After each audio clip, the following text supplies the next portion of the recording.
പടക്ക നിർമ്മാണശാലയിൽ നിന്ന് അനധികൃതമായി സൂക്ഷിച്ചു വെച്ചിരുന്ന 1000 കിലോ വെടിമരുന്ന് സാധനങ്ങളും പടക്കങ്ങളും ചെറുതുരുത്തി പോലീസ് സംഘം പിടികൂടി. ദേശമംഗലം പഞ്ചായത്തിലെ ഊരോളിക്കടവ് ഭാരതപ്പുഴയോരത്തിന് സമീപം OC കൃഷ്ണൻ എന്ന വ്യക്തിയുടെ പടക്കശാലയിൽ നിന്നാണ് കരിമരുന്ന് പിടികൂടിയത്.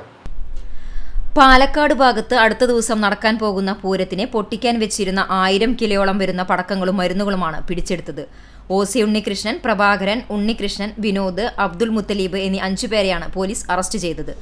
പടക്കശാല നടത്തിപ്പുകാരൻ സുരേന്ദ്രൻ ഒളിവിലാണ്. ചെറുതുരുത്തി CI രതീഷിന് ലഭിച്ച രഹസ്യ വിവരത്തെ തുടർന്നാണ് ബുധനാഴ്ച വൈകിട്ട് പടക്കശാലയിൽ മിന്നൽ പരിശോധന നടത്തിയത്. പടക്ക നിർമ്മാണശാല നടത്താനുള്ള ലൈസൻസ് ഇദ്ദേഹത്തിനുണ്ടെങ്കിലും വെടിമരുന്ന് സൂക്ഷിക്കാനും പടക്കങ്ങൾ നിർമ്മിക്കാനുമുള്ള ലൈസൻസ് കഴിഞ്ഞ വർഷം സെപ്റ്റംബർ മാസത്തിൽ തൃശൂർ അഡീഷണൽ ജില്ലാ മജിസ്ട്രേറ്റ് സ്റ്റേ ചെയ്തിരുന്നു. ഇതിനുശേഷം പുതുക്കി കൊടുത്തിട്ടില്ല.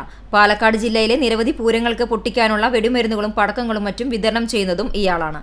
Cheruthuruthy SA Vinuraj, CPOമാരായ Jobin ഹൈസക്, CP Linu, Ranjith, Jayakumar, home guard Usman എന്നിവരുടെ നേതൃത്വത്തിലാണ് പരിശോധന നടത്തിയത്. CCTV ന്യൂസ്, തളി.